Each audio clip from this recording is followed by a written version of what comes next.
आरुणि की कहानी। आरुणि कौन? ये कहानी हमने है ना स्कूल में पढ़ी है, मैंने पढ़ी तो मैंने कहा तुम लोगों को भी बता देती हूँ। आरुणि एक लड़का, जैसे वो होते हैं ना गुरुकुल, वहाँ पर एक बच्चा था आरुणि नाम का।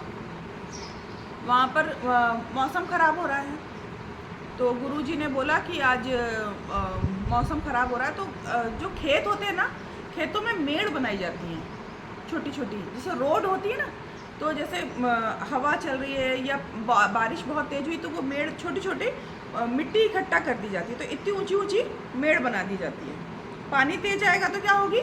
टूट जाएगी, जो पानी वहाँ होना होगा वो कहीं और चला जाएगा, है ना। तो इसको आरुणि को गुरुजी ने काम दिया कि तुम खेत में जाओ और जो मेड़ बनाई हुई है उनको देख कर आना, मतलब मजबूत कर देना जिससे पानी से वो ख़राब नहीं हो।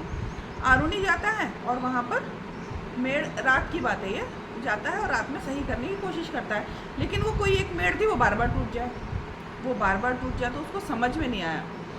ये होता है अपने टीचर की बात को मानना, अपने गुरु की बात को मानना। उन्होंने बोला है सही होना चाहिए और पानी संभालना है, तो जब उसने बहुत कोशिश की और कुछ सही नहीं हुआ तो उसने क्या किया, वो खुद ही लेट गया वहाँ पर मेड़ बनकर। क्या वो पानी अब तो वहाँ नहीं जाएगा? ठीक है, पूरी रात तो वहाँ उस ठंड में लेटा रहा उसी पानी में। सुबह हुई, सुबह जब वो आश्रम नहीं पहुँचा तो गुरुजी ने देखा कि आरुणि आया नहीं है। यहाँ पर भी एक चीज़ है कि आजकल जो गुरु है ना, वो ये सोचेंगे कि बदमाशी कर गया लड़का, रात भर लफंटरबाजी कर रहा है ना।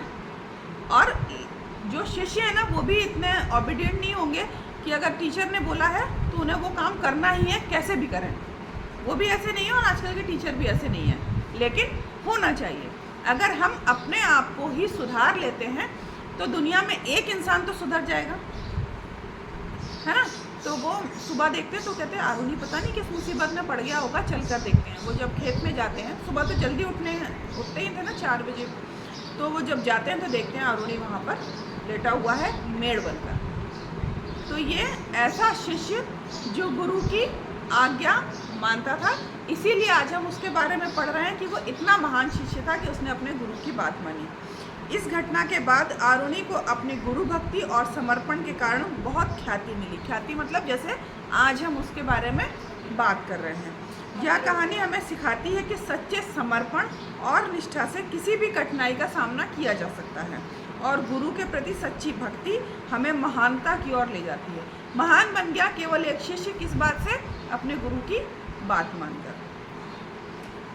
ठीक है, तो हमारे गुरु भी क्या होते थे? टेंशन ले लेते थे, और आजकल क्या बोलेंगे?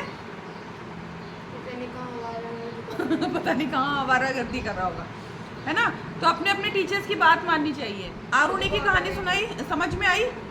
कोई महान तभी हो सकता है जब वो नियम से चले, है ना। आप टीचर की रिस्पेक्ट करोगे, वो गुरु है, और तभी आप भी महान बन सकते हो। ठीक है।